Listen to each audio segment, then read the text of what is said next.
श्री स्वामी समर्थ. भक्तांनो, थांबा जरा आणि मनापासून ऐका. कधी तुम्हाला असं जाणवलं आहे का की आपल्या देवघरातली कलशातली नारळ काहीतरी सांगतो आहे, जणू तो शांतपणे आपल्याशी संवाद साधतो आहे? जर हो, तर आजचा हा अनुभव तुमच्यासाठीच आहे. नमस्कार, श्री स्वामी समर्थ. आपल्या परिवारात तुमचं मनापासून स्वागत आहे.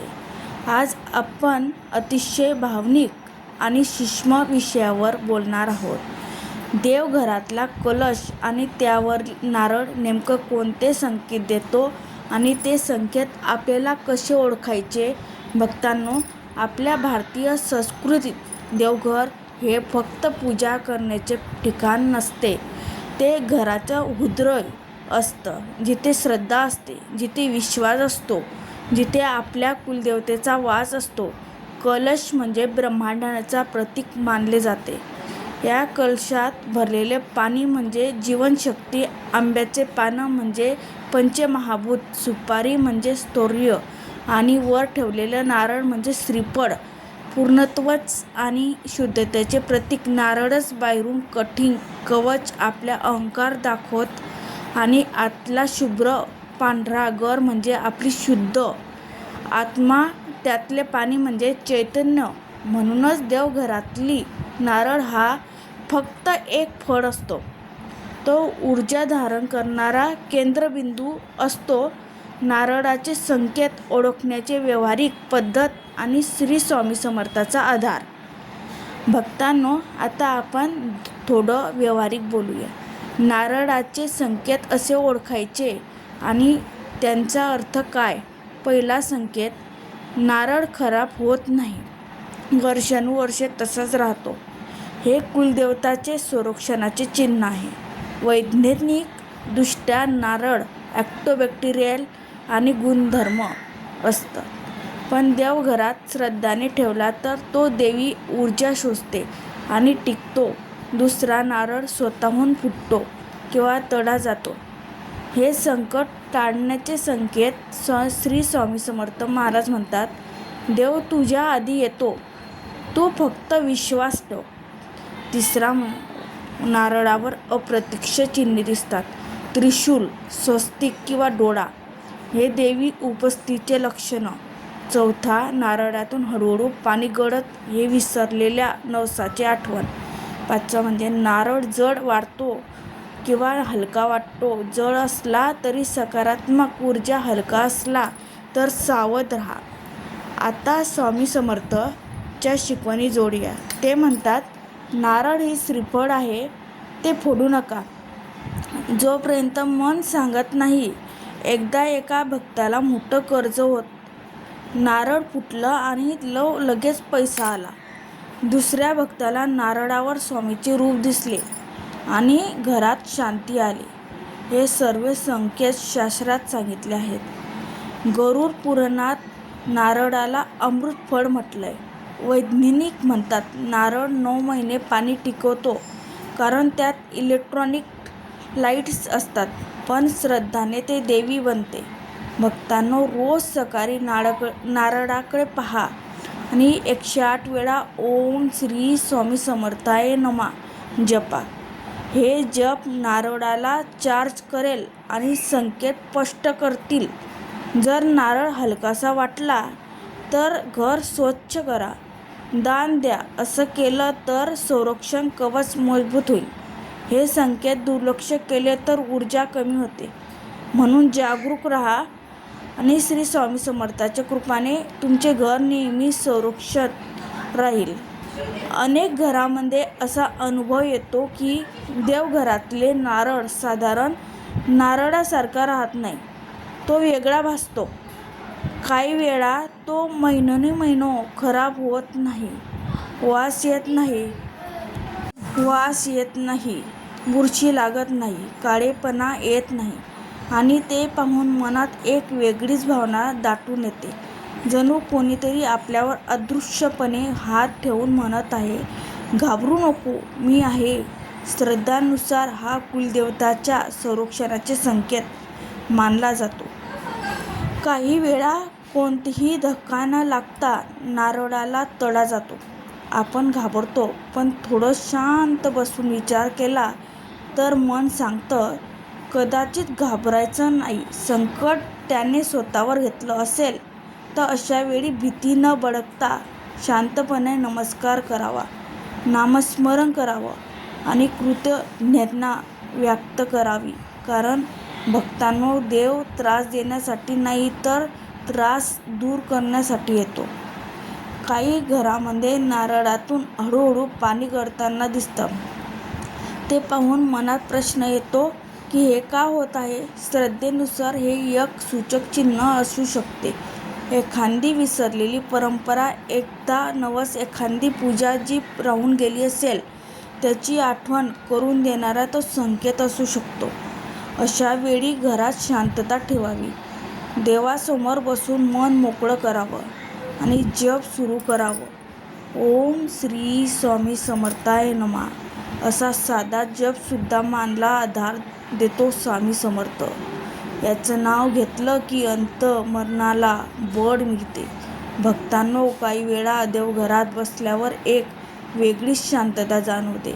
अंगावर हलका शहारा येतो, डोळे आपोआप मिटतात आणि मन स्थिर होते. हा योगायोग नसतो, तो आध्यात्मिक अनुभूती असते. जिथे देवी ऊर्जा असते तिथे मनाला स्थैर्य मिळत नाही. काही भक्त सांगतात, नारळावर कधी त्रिशूळसारखी रेषा दिसते, कधी डोळ्यासारखा आकार, कधी टिळासारखा चिन्ह दिसते. अशा वेळी मनात भक्तिभाव जागा होतो. जणू कुलदेवता आपली उपस्थिती जाणवून देत आहे असं वाटतं. अशा संकेताकडे दुर्लक्ष करू नये. शांतपणे नमस्कार करून मनात धन्यवाद म्हणावं. काही वेळा घरात अचानक सकारात्मक बदल घडू लागतात. अडकलेली कामे मार्गी लागतात, घरातले वाद कमी होतात, आजारपणात सुधारणा होते, आर्थिक अडचणी थोड्या सैल होतात आणि आपण विचार करतो, हे असं घडलं तर श्रद्धेनुसार जेव्हा देवी संरक्षण घरावर असते तेव्हा आधी संकेत मिळतात आणि नंतर कृपा प्रकट होते. काहींना स्वप्नात मंदिर दिसते, प्रकाश दिसतो, नारळ दिसते किंवा देवतेचे नाव ऐकू येते. जागेपणी नारळ ऊर्जा धारण करतो आणि स्वप्नात देव संवाद साधतो अशी लोकमान्यता आहे. भक्तांनो, काही घरात नारळ बदलायचे ठरवले तरी मन तयार होत नाही. हात पुढे जातो पण पुन्हा पुन्हा थांबतो, डोळे पाणवतात. अशा वेळी जबरदस्ती करू नये. थोडा वेळ देवघरात शांत बसावे. कारण मनाला जे जाणवते ते कधी कधी शब्दात सांगता येत नाही, पण ते सत्य असतं. काही अनुभव खूप हळवे असतात. काही कुटुंबात मोठ्या अडचणी होत्या, कर्ज वाढलेले, आजारपण, तणाव, सगळं काही एकाच वेळी चालू होते आणि अचानक देवघरातले नारळ तडा जाऊन 2 भागात झाला. तो घाबरले नाहीत, त्यांना शांतपणे प्रार्थना केली. काही दिवसात परिस्थिती बदलू लागली. अडकलेले पैसे मिळाले, तब्येत सुधारली, घरात पुन्हा हास्य उमटले. त्याचा विश्वास होतो की संकट त्याने स्वतःवर घेतलं. दुसऱ्या एका आजीचा अनुभव होता. त्याच्या देवघरातले नारळ वर्षभर तसंच राहिला, खराब झाला नाही. त्या म्हणाले, कुलदेवता घर सोडून गेली नाही याचे हे चिन्ह आहे. काही वेळा घरातले लहान मुले देवघराकडे आपोआप ओढले जातात, वृद्ध शांत होतात, स्त्रियांना पूजेची प्रेरणा वाढते, घरातल्या वातावरण प्रसन्न होते, वाईट विचार कमी होतात. हे सारे संकेत एकत्र दिसू लागले तर मन खात्री देते की घरात देवीचा वास आहे. श्री भक्तांनो, काही वेळा मोठे संकट येणार असते पण शेवटच्या क्षणी ते टाळत. आपण म्हणतो नशीब चांगलं होते, पण श्रद्धेनुसार घरावर संरक्षण कवच असते म्हणून संकट दारात येऊन परत जाते. देवघरात एकटे बसल्यावर नारळाकडे पाहताना डोळ्यात पाणी येते. ते दुःख नसते, तो आत्म्याचा भार हलका होण्याचा क्षण असतो. जणी कोणीतरी आपले दुःख ऐकत आहे असा आधार वाटतो आणि मन मोकळं होते. काही वेळा चुकीच्या हेतूने येणारी माणसं आपोआप दूर येतात. घरातले वाद कमी होतात, कारण जिथे देवाचा वास असतो तिथे नकारात्मक टिकत नाही. भक्तांनो, अशा वेळी आपण काय करायचं? सकाळी देवघरात समोर शांत उभं राहायचं. जास्त मागण्या करायच्या नाहीत, फक्त धन्यवाद म्हणायचं.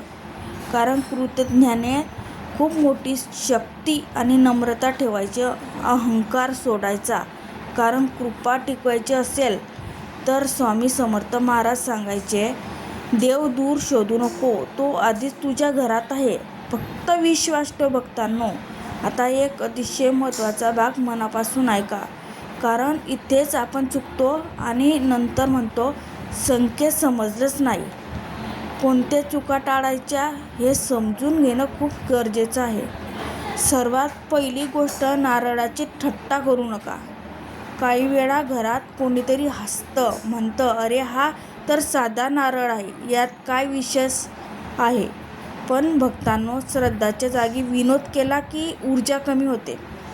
देवघरात हलक्या फुलक्या गोष्टी चालतात, पण उपहास चालत नाही. कारण जिथे आपण विश्वास ठेवतो तिथे आधार हवा. दुसरी गोष्ट, देवघरात उभं राहून हे अंधश्रद्धा आहे असे बोलू नका. शंका असणे वेगळे आणि उपहास करणे वेगळे. जरी मनात प्रश्न असतील तर शांतपणे समजून घ्या, पण देवासमोर नकारात्मक शब्द उच्चारू नका. कारण शब्दामध्ये शक्ती असते. आपण जसं बोलतो तसं वातावरण तयार होते. तिसरी महत्त्वाची गोष्ट, खराब झालेले नारळ कचऱ्यात टाकू नका. तो काही साधा कचरा नाही आहे. तो काही दिवस देवघरात पूजलेला असतो. त्याला आदराने विसर्जित करा. वाहत्या पाण्यात किंवा झाडाच्या मुळाशी ठेवा. कृतज्ञाने नमस्कार करा. आणि चौथी गोष्ट, देवघर अस्वच्छ ठेवू नका. धूळ साचलेली असते, दिवा विझलेला असतो आणि आपण म्हणतो घरात शांतता नाही. भक्तांनो, जिथे स्वच्छता तिथे सकारात्मक. देवाला मोठमोठे नैवेद्य नको असतात, पण स्वच्छ मन आणि स्वच्छ जागा नक्की हवी असते. लक्षात ठेवा, देव संकेत देतो, पण अहंकारामुळे माणूस दुर्लक्ष करतो. आपण जर नम्रतेत राहिले तर आधार ठेवला आणि श्रद्धा जपली तर संकेत स्पष्ट दिसतात आणि कृपा अनुभवता येते. म्हणून या चुका टाळा आणि देवघराकडे प्रेमाने आणि जाणीवपूर्वक पहा. भक्तांनो, देवघरातले कलशातले नारळ जेव्हा संकेत देतो तेव्हा साधा नारळ राहत नाही. तो घरचा रक्षक बनतो, भक्तीचा दुवा बनतो आणि आपल्या श्रद्धाने साक्षीदार बनतो. देवाची कृपा गाजावाजा करत येत नाही, ती शांतपणे साध्या रूपात प्रकट होते. म्हणून भीती नको, श्रद्धा ठेवा. संशय नको, विश्वास ठेवा. आणि नेहमी मनात प्रेम ठेवा. कुलदेवताचे तुमच्या घरात वास करो. तुमच्या कुटुंबातल्या सुख, समाधान, आरोग्य आणि समृद्धी देवो, हीच मनापासून प्रार्थना. जर हा अनुभव तुमच्या मनाला स्पर्श करून गेला असेल तर कमेंटमध्ये श्री स्वामी समर्थ लिहायला नक्की विसरू नका. श्री स्वामी समर्थ.